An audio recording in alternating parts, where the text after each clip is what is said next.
My gosh, I just got home from work. I'm so exhausted. I am so torqued at Bethany. I had this long line of customers like all day long, and she kept disappearing in the back to text her boyfriend. And I mean, like, I just can't keep up with this pace. The boss doesn't even see it.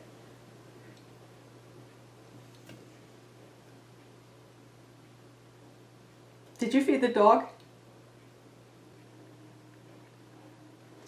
It didn't seem like Mr. Spock was paying very close attention to what I had to say. In fact, most people rate their listening skills a little bit higher than they are. Welcome to Module 3, Video 1 on listening skills.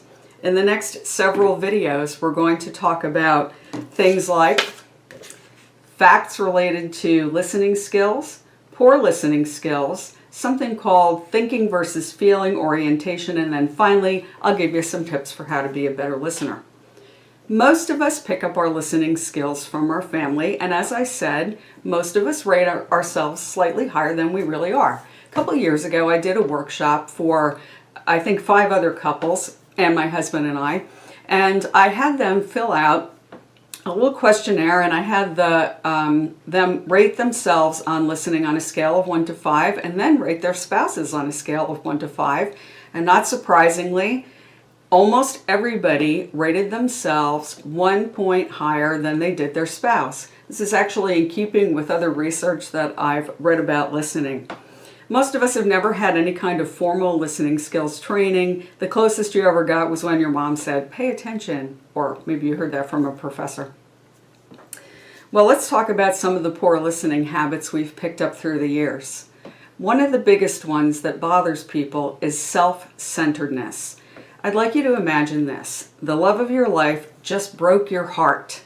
And I'm sure there is someone that you would want to go to talk, but I'd like you for a second to picture the person you would not go to express how you're feeling.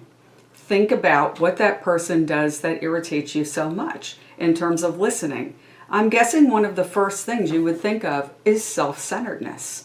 In fact, a lot of people are self-centered. We don't really mean to be, and we might not really be self-centered deep down inside, but our listening skills come across that way because our favorite words in the English language are me and my.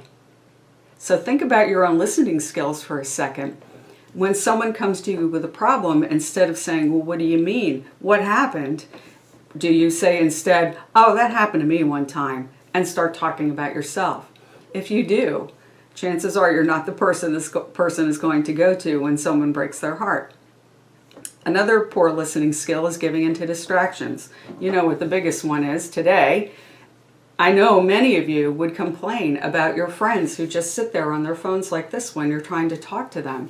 It's so rude and it's so hurtful and it's so prevalent in our society today. So really watch that one because it's a problem. Another thing you probably don't like is when someone interrupts you.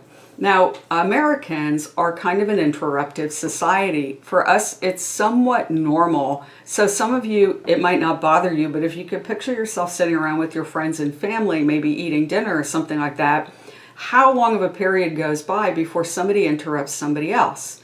I'm guessing it could not be measured in minutes. It would be measured only in seconds, and maybe even less than that for some of you. So you're trying to get your point across, but nobody's listening to you. And they just keep interrupting, and most of the time they start talking about what they want to talk about, and it has nothing to do with you. That can be really frustrating when you're upset. Another problem has to do with empathy. I'm not a person who, empathy is good, don't get me wrong, but I'm not a person who needs a lot of empathy. If I've got a problem, I kind of want to talk to somebody who's going to say to me, "Okay, look, I think you were out of line," if they really think I was out of line. Everybody's different as far as that goes, and we'll talk about that in another video.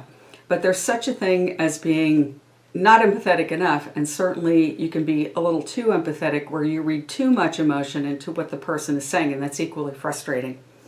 Some people are also judgmental when you try to talk. They'll kind of turn it around on you in a negative way, say it was your fault, or maybe they would be judgmental about the other person when they really don't know what they're talking about. And so that's a negative thing. Another very common poor listening skill is giving unwanted advice. Jumping to the problem and assuming the person you're talking to has no idea how to solve the problem, so you start telling them what to do right away. This can be very frustrating because a lot of times when you're expressing yourself, it's simply because you want a sounding board, somebody to talk to. You just need to get the words out, and the person will immediately kind of assume that you don't know how to solve the problem. It's very, very frustrating. It's the reason a lot of couples end up in marital counseling, in fact. Another poor listening skill is when somebody just kind of misses the point of what you're saying. We'll learn later on that you have to learn how to listen with your feelings. So imagine you came home from your car breaking down on a dark road and there was no cell service, and it was really scary because you had to walk out of there in the dark and you didn't know what was going to happen. So you come home and you're all cranked up because of this frightful experience, and instead of identifying with why you're so afraid, somebody says to you, well, that car shouldn't have broken down. And they're completely missing the point. That can be very frustrating. Another poor listening skill is minimizing other people's feelings. We sometimes forget that even though we might not identify with someone's feelings, they're feeling what they're feeling. It's perfectly justified to them. And we have a tendency to kind of downplay that. Oh, you're overreacting. My three least favorite words in the English language are, it's probably just, because that always makes me feel like the person thinks I'm completely overreacting when, in my mind, I'm not. Another negative thing to do in terms of listening is to use inappropriate body language.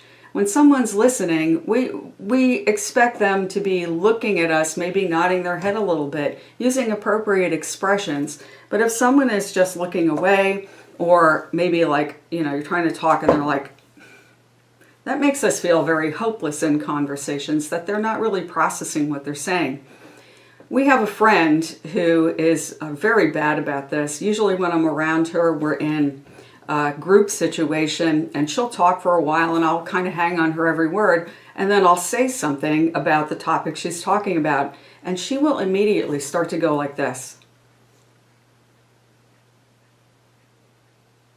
And she's not paying attention to me at all. I've literally quit talking to her because of that. I'm not really angry about it, but I'm just not that interested in her as far as communication goes. And finally, one of the very worst things that people can't stand when they expect someone to listen to them is when they get no response at all. No feedback, kind of like Mr. Spock, right? There was just no facial expression. There was nothing like, really? Or you're kidding, or wow, or or anything like this. Just no response at all. This is an enormous problem in relationships. Many, many people end up fighting because of this. It's very frustrating when you don't get the feedback you want in a relationship. In the next video, we're going to talk about something called thinking versus feeling and how that has an impact on our communication.